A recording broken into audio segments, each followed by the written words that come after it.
your eyes, hear the voice within calling. This heavy load got under your skin. All in, you got the ইকোনমিক্সে একটা principal আছে, law of marginal utility.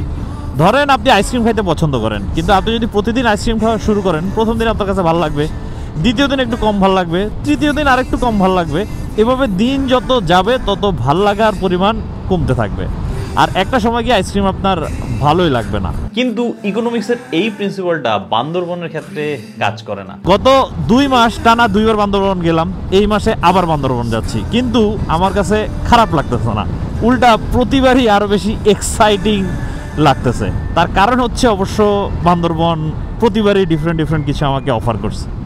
চলেন আবার আমরা বান্দরবন যাই।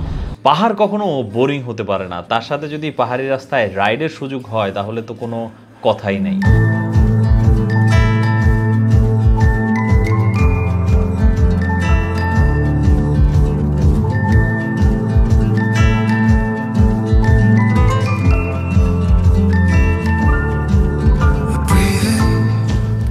এখন বাজতেছে হচ্ছে সকাল 11টা। আমরা সকাল 7টায় আমাদের রাইড শুরু করি, প্রায় 180 কিলোমিটার রাইড করার পরে তারপরে আমরা এখন হচ্ছে বিরতি নেই। আর এই ট্যুরে আমাদের টোটাল বাইক যাচ্ছে 3টা, একটা হচ্ছে ইয়ামা FZ25 আর বাকি দুটো হচ্ছে FZS। আর বাইকগুলোর অবস্থা দেখে বুঝতে পারতেছেন আমরা ভালোই বৃষ্টির মধ্যেই রাইড করে আসছি। সকাল থেকে কয়েকবার বৃষ্টির মধ্যে ভিজছি, তারপর আবার শুকাইছি। আর এই ট্যুরে আমার সাথে কে কে যাচ্ছে তাদেরকে একটু দেখাই নাকি। এই FZ25টা চালাচ্ছি আমি, তার পরবর্তী এরা চালাচ্ছে হচ্ছে সাদা ব্রো। কতদিন পর আপনার সাথে ট্যুর হচ্ছে? বগুড়া মনে আছে, উত্তরবঙ্গ গেছিলাম লাস্ট, এরপরে আর ট্যুর হয় নাই। তার পরবর্তীতে এই এক ভদ্রলোক, কেমন আছেন? সেই যে লাদাখ গেছে, লাদাখের পরে আর কোনো খোঁজখবর নাই, তারপরে তারা 1 জন থেকে 2 জন হয়ে গেছে। আর আছে হচ্ছে আলিম ভাই, আলিম ভাইয়ের সাথে এখন রেগুলার দেখা হচ্ছে।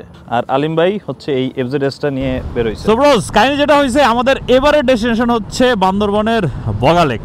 বগালেকে এখন সরাসরি বাইক নিয়ে যাওয়া যায়। লাস্ট টাইম যখন বগালেক গেছিলাম তখন রুমাতে বাইক রেখে তারপরে চান্দের গাড়ি নিয়ে যাওয়া লাগছিল। এবার সরাসরি বাইক নিয়েই উঠবো বগালেকে ইনশাল্লাহ। আর তার আগে আপনাদেরকে একটা স্পেশাল জায়গার মধ্যে নিয়ে যাবো, স্পেশাল না হোক অন্তত আমার খুব ফেভারিট একটা জায়গা, যেখানে থেকে এবং খেয়ে খুব মজা পাওয়া যায়, ট্রেডিশনাল খাবার দাবার খুব জোস হয়। আর যেহেতু এই ভিডিওটা ইয়ামার সাথে কোলাবোরেশনে তৈরি করা, I will share some information about this newly launched FZ25। With that side আমরা এখন হাইওয়েতে 250 সিসির বাইকের মজা নেব। এটার টর্ক হচ্ছে 20.1 নিউটন মিটার আর বিএচপি হচ্ছে 20.52। যদিও 250 সিসির বাইকের হিসাবে পাওয়ার আউটপুটটা খুবই ডিসেন্ট। থ্রটল দিব আর অনায়াসে স্পিড গেইন করব।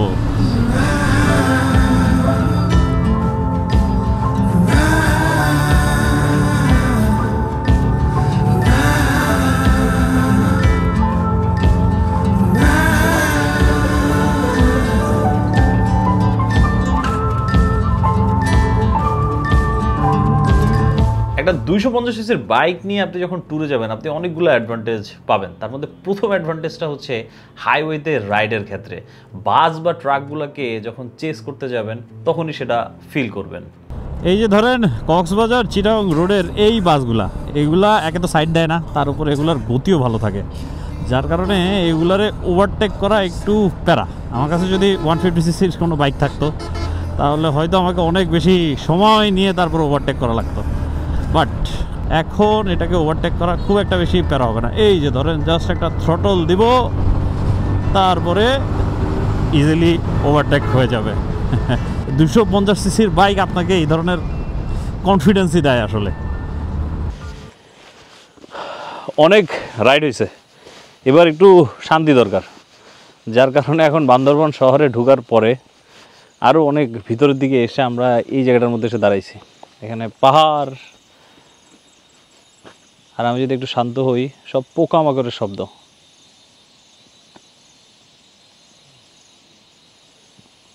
পাহাড়ের মাঝখানে বিশাল একটা ভ্যালি দিয়ে তারপরে ওই যে সাঙ্গু নদী দেখা যাচ্ছে। অন্যান্য দেশে হইলে এই জায়গাটার একটা সুন্দর ট্যুরিজম স্পট বানায় ফেলতো। সেরা এজ অফ দ্য পাহাড় মনে হচ্ছে। বাংলাদেশের পাহাড় ছোট বাট স্টিল সুন্দর, অনেক সুন্দর।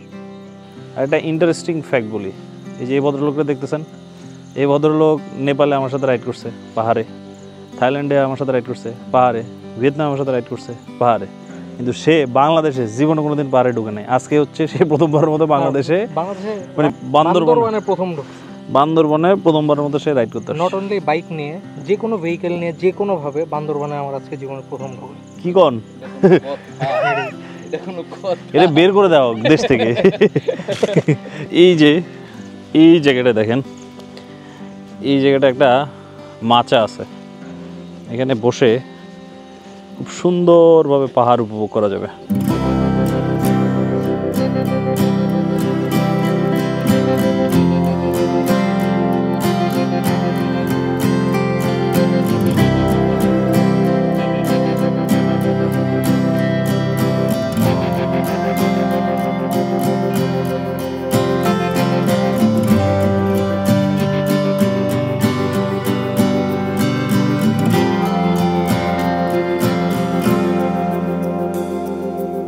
আমি ঘুম থেকে উঠছিলাম অ্যারাউন্ড 5:30টার দিকে।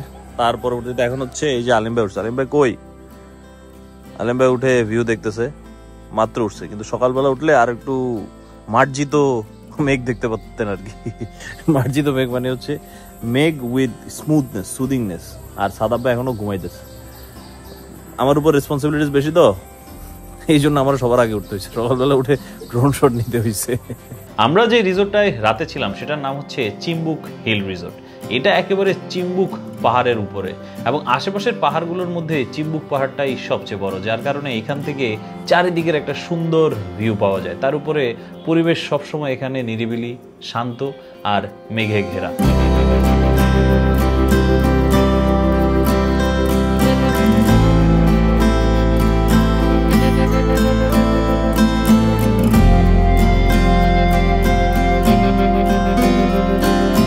এবং আমাদের খাবার দাবার চলে আসে। আজকের খাবার দাবারে আছে হচ্ছে প্রথমে শুটকির ভর্তা, তার পরবর্তীতে হচ্ছে চিকেন লাক্সো, তার পরবর্তীতে বাঁশকরল, তার পরবর্তীতে ব্যাম্বু চিকেন, তার পরবর্তীতে ডাল, তার পরবর্তীতে এটা হচ্ছে তোজা। এই খাবারটা হচ্ছে পাহাড়ি একবারে মানুষজন রেগুলারলি খায় না, পানিতে সিদ্ধ করেই। হ্যাঁ, এখানে আছে বাঁশ, তারপরে এটা এই শাকের নাম কি? ডেকি শাক, আর ওটা হচ্ছে চিচিঙ্গা, আর হচ্ছে মরিচ ভর্তা। মরিচ ভর্তার দিকে ভুলেও হাত দিতে যাবেন না। এই নিয়ে চিম্বুক হিল রিসোর্টে আমার তৃতীয়বার খাওয়া হচ্ছে। কোনোবারই কম খেয়ে উঠতে পারি নাই, এদের রান্নাবান্না একের কম। আর এইবার একটু বেশি খেয়ে নিচ্ছি, কারণ বগালেক গেলে আর ভালো খাবার দাবার আশা করে লাভ নেই। চলেন এখন আমরা বগালেকের উদ্দেশ্যে বের হই।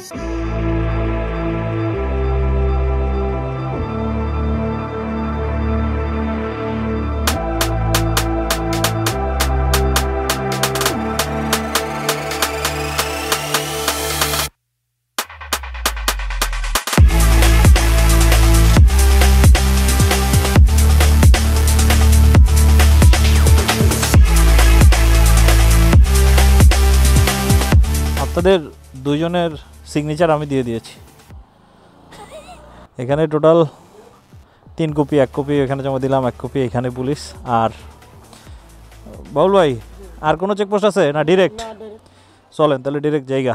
আমরা রুমা বাজারে আছি এখন। রুমা বাজার থেকে আমরা একজন গাইড নিয়েছি, এই যে আমার পেছনে দেখতেছেন, সে হচ্ছে বাবুল ভাই, সে আমাদের গাইড।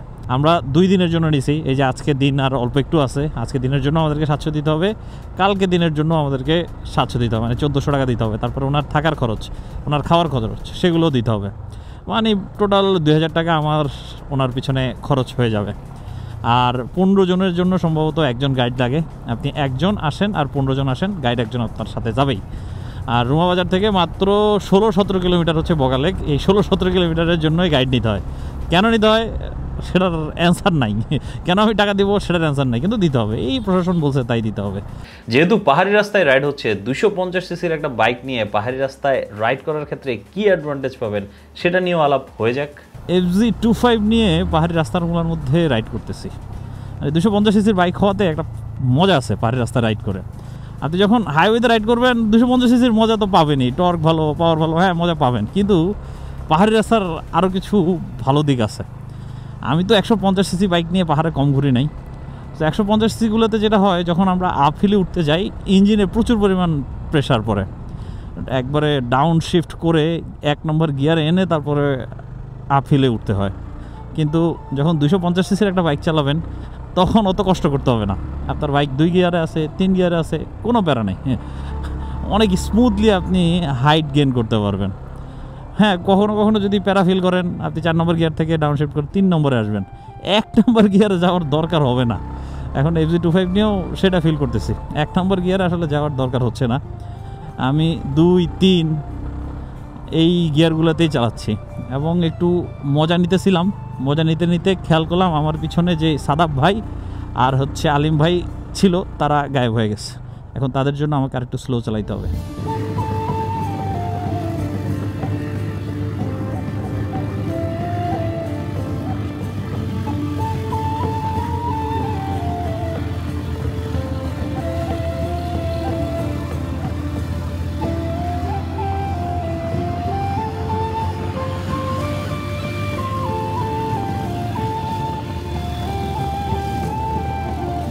বাংলাদেশে যখন আমাদের সিসি লিমিটের একটা ক্যাপ ছিল 165 সিসি পর্যন্ত, তখন আমরা সিসি লিমিট আপলিফ্ট করার জন্য একটা কথা খুব বলতাম যে হায়ার সিসি বাইক মানে শুধু স্পিড না, হায়ার সিসি বাইক মানে কিন্তু কন্ট্রোল, বেটার ব্যালেন্স। এবং এরকম একটা 250 সিসির বাইক যখন আপনি এরকম রাস্তার মধ্যে চালাবেন তখন এই জিনিসটা খুব ভালোভাবে ফিল করবেন। ডুয়েল চ্যানেল ABS দেওয়া আছে, তারপরে বাইকটা ওয়েল ব্যালেন্সড এবং খুব তাড়াতাড়ি আপনি ব্রেক জমায়ে ফেলতে পারবেন। ফিল হবে যে বাইকটা আপনার কথা শুনে। আবার বাইকটার যে ওজন সেটা হচ্ছে 153 কেজি। আপনি যখন বাইকটা চালাবেন তখন আসলে এই ওয়েটটা ফিল হবে না, কারণ এই ফিচারগুলো আসলে যত হায়ার সিসিতে যাবেন আরও ভালোভাবে আপনি উপলব্ধি করতে পারবেন। আর এখন বাসে হচ্ছে 6:30। ওই যে পিছনে পাহাড়টা দেখতেছেন, পাহাড়টা পার করলেই হচ্ছে বগালেক। আমরা বগালেকে পৌঁছে যাব, কিন্তু বগালেকে পৌঁছানোর আগে বগালেকের রাস্তা তো আপনাদেরকে দেখাইতে হবে ভালো করে।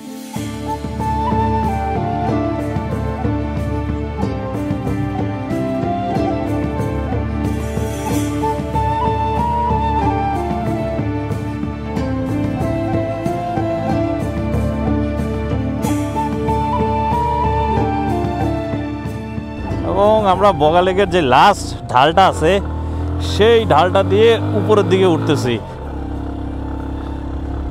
এই ঢালটা অলওয়েজ খাড়া। আর এখান দিয়ে পাহাড় কাটছে না? আচ্ছা, এই ঢালটা আরও বেশি খাড়া ছিল, কিন্তু হ্যাঁ ওইটা হচ্ছে এত পরিমাণ খাড়া ছিল যে ধরেন চাঁদের গাড়ি নিয়ে উঠতেছেন, চাঁদের গাড়ি পর্যন্ত উল্টে যাওয়ার সম্ভাবনা ছিল। চাঁদের গাড়ি দিয়ে উঠলে 2-1জনটা নামায় দিয়ে তারপর চাঁদের গাড়ি এইটুকু অংশ পার হইতো, এরকম অবস্থা ছিল এই জায়গার। কিন্তু এখন এই যে এখানে দেখতেছেন পাহাড়, এই পাহাড়গুলো কেটে মাঝখান দিয়ে রাস্তা বানাইছে, তারপরেও কম খাড়া না, দেখেন ভালো রকমের খাড়া।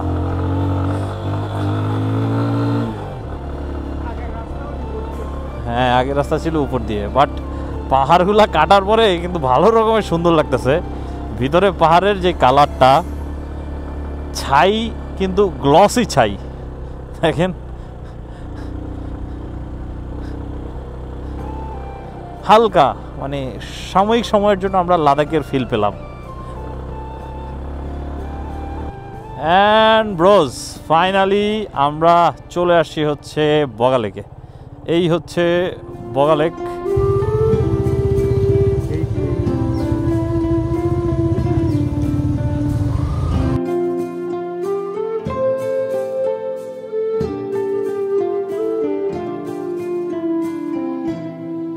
ঠিক এরকম শান্ত সুন্দর একটা পরিবেশ নিয়েই বগালেক আমাদের স্বাগত জানায়। আর্মিদের একটা কটেজে জনপ্রতি 500 টাকা দিয়ে থাকার ব্যবস্থা করে আমরা চলে যাই বগালেকে গোসল করার জন্য। আর তখনই নামে বৃষ্টি।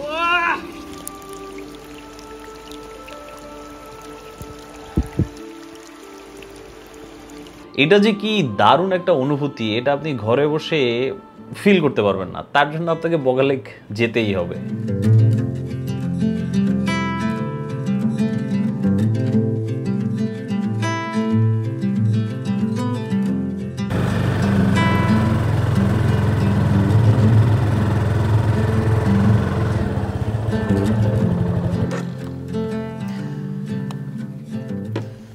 FZ25টা নিয়ে যখন ট্যুরে বেরোচ্ছিলাম তখন একটা ভয় ছিলাম যে এটা নিয়ে যে পরিমাণ নেগেটিভিটি আসলে অনলাইনে দেখি, যে পরিমাণ হেটের শিকার এই বাইকটা হয়, আসলে রিয়েল ওয়ার্ল্ডে কি এরকম হেট পাবো কি না। কিন্তু আসলে বাস্তবতা ভিন্ন। মানুষজন যখন বাইকটাকে দিকে দেখে তখন একটু তাকায় থাকে, আরে এই বাইক ইয়ামাহা কবে লঞ্চ করছে। লুকসটা যেহেতু এফজেড সিরিজের সাথে এই মিল আছে, মানুষজন একটু কিউরিয়াস থাকে, আমাকে জিজ্ঞেস করে ভাই এটা কবে লঞ্চ হয়েছে, এটার দাম কত, আপনি কবে লিখছেন, অফিসিয়ালি বাংলাদেশে লঞ্চ হয়েছে, এই ধরনের কোশ্চেন আমি পাইছি। আবার কয়েকজন তো এসে বাইকটার সাথে এসে ছবি টবিও তুলে গেছে। তবে এটা একটা ছবি তোলার জন্য পারফেক্ট বাইক, কারণ এই অ্যাঙ্গেল থেকে আমার কাছে পার্সোনালি বাইকের লুকটা খুব মাস্কুলার মনে হয়। আর আরেকটা কনফিউশন এই বাইকটা নিয়ে আসে, সেটা হচ্ছে এটা কি এয়ার কুলড ইঞ্জিন নাকি অয়েল কুলড ইঞ্জিন। সো এটা এয়ার কুল না, এটার মধ্যে হচ্ছে একটা রেডিয়েটর দেওয়া আছে, এই যে এখানে দুইটা পাইপ, এখান থেকে অয়েলটা উপরে আসে রেডিয়েটরে, তারপর অয়েল ঠান্ডা হয়, তারপর আবার সেটা ইঞ্জিনে ফেরত যায়, যেটা মূলত হচ্ছে একটা অয়েল কুলিং সিস্টেম।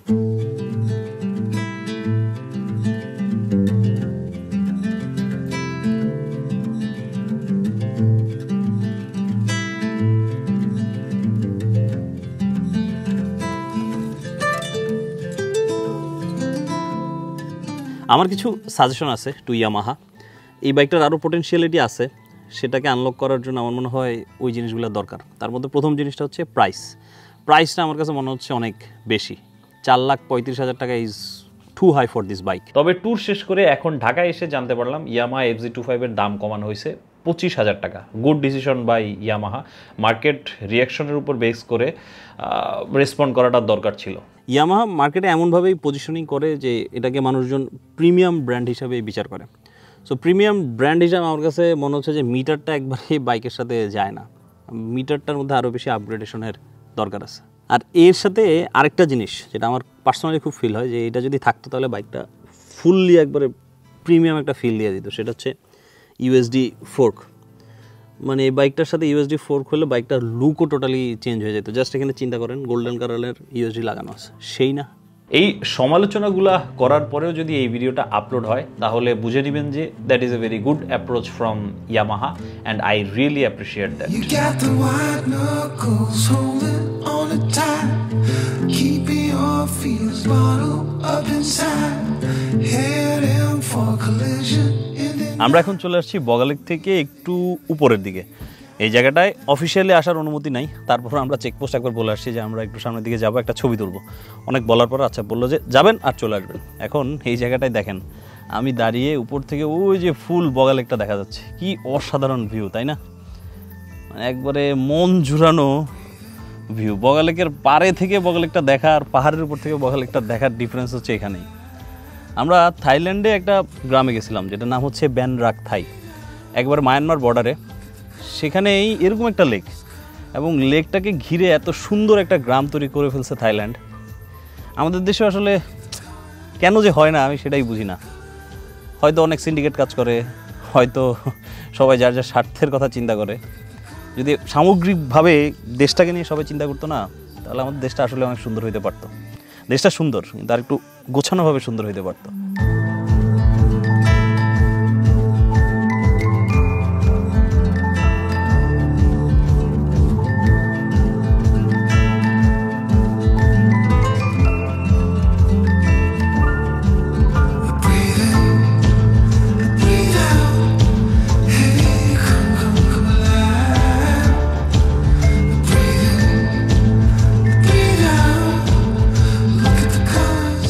সৌন্দর্যের কমতি আসলে আমাদের দেশে নেই, যেটার কমতি আছে সেটা হলো সদিচ্ছার। সেটা হয়ে গেলে দেশের ভিতরে ভ্রমণের অভিজ্ঞতাগুলো আমাদের আরও সুন্দর হয়ে যেত। যাই হোক, আজ এখানেই বিদায়। সানি আউট।